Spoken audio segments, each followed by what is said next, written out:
بسم اللہ الرحمن الرحیم۔ علی رضا روایت میں آپ کو خوش آمدید کہا جاتا ہے۔ رب ارحمہما کما ربیانی صغیرا، اے میرے رب میرے ماں باپ پر اس طرح رحم فرما جس طرح انہوں نے بچپن میں مجھ پر کیا تھا۔ اللہ تعالیٰ بہتر کریں گے۔ یاد رکھو ہر معاملے میں اچھا گمان، اچھا ہی سوچنا یہ بہت ضروری ہے۔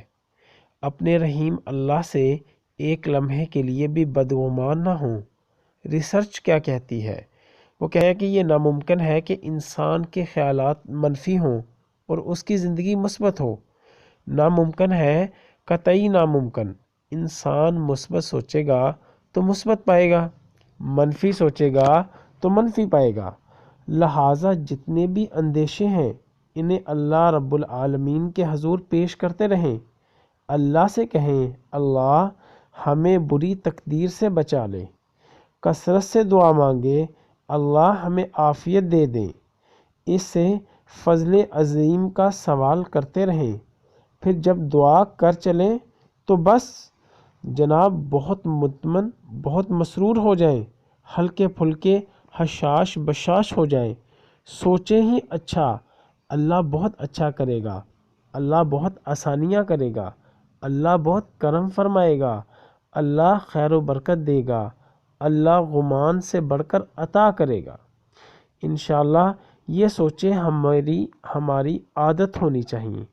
اللہ تعالیٰ کے کمال، جلال، جمال اور مہربانی کے بارے میں جان کر انسان کے دل میں اللہ تبارک و تعالیٰ کے بارے میں اچھا گمان پیدا ہو جاتا ہے۔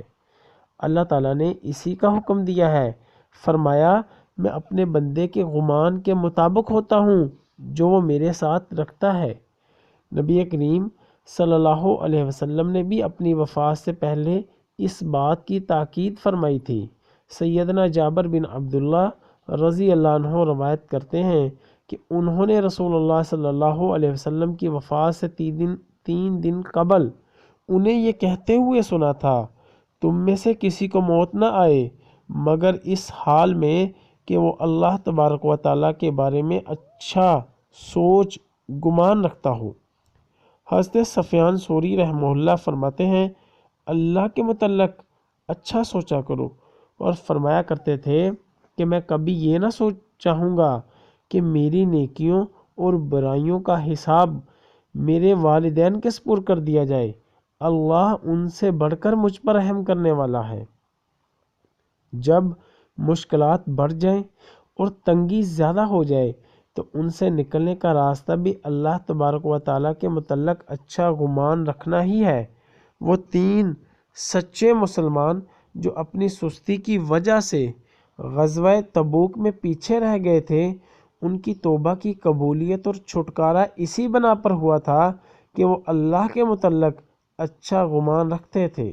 جسے تنگ حالی کا سامنا ہو وہ اللہ تبارک و تعالیٰ کے متعلق اچھا گمان رکھے تو اللہ تعالیٰ اسے جلد کشادگی نصیب فرما دیتا ہے۔ نبی اکرم صلی اللہ علیہ وسلم کا فرمان ہے، جسے کبھی فاقہ ہو جائے اور وہ اس کی شکایت لوگوں سے کرنے لگے تو اس کا فاقہ کبھی ختم نہیں ہوتا، اور جس سے کبھی فاقہ ہو اور وہ اس کی شکایت اللہ تعالیٰ سے کرے تو اللہ تعالیٰ جلد یا بدیر اسے اچھا رزق عطا فرمائے گا۔ اسے امام ترمذی نے روایت کیا ہے۔ زبیر بن عوام رضی اللہ عنہ اپنے بیٹے سے کہا، اے میرے بیٹے، اگر میرا قرض ادا کرنے میں دقت پیش آئی تو میرے آقا سے مدد لے لینا۔ عبداللہ بن زبیر رضی اللہ عنہ بتاتے ہیں کہ بخدا مجھے سمجھ نہیں آئی تھی کہ انہوں نے کس کی طرف اشارہ کیا ہے۔ میں نے ان سے پوچھا کہ آپ کا آقا کون ہے؟ تو انہوں نے کہا اللہ۔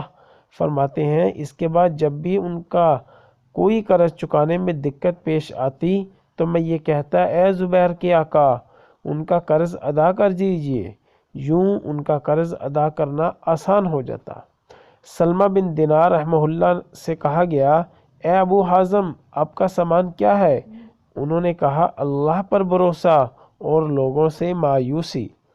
سلیمان درانی رحمہ اللہ فرماتے ہیں جو رزق کے حوالے سے اللہ پر بھروسہ رکھتا ہے اس کے اخلاق اچھے ہو جاتے ہیں، اس کا مزاج حلیم ہو جاتا ہے، وہ اللہ کی راہ میں خرچ کرنے لگتا ہے اور اس کی نماز میں وسوسے کم ہو جاتے ہیں۔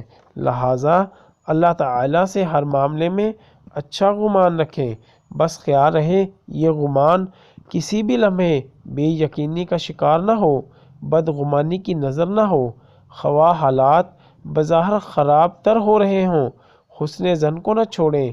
حسن زن کا مقام ہی وہ ہے جب حالات نازک ہوں، اندیشوں کی تند و تیز آندیاں چل رہی ہوں اور اسباب کے در بند ہو چکے ہوں۔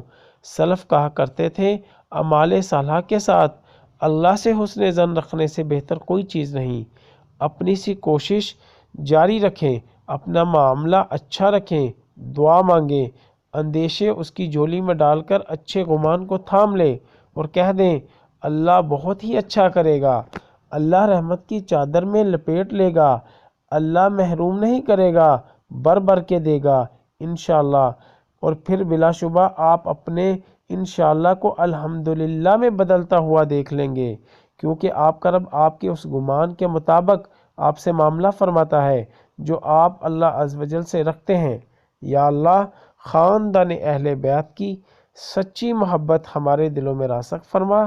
یا رسول اللہ صلی اللہ علیہ وسلم ہمارے ماں باپ اور ہماری آل اولاد آپ صلی اللہ علیہ وسلم پر قربان ہو، آمین یا ارحم الراحمین۔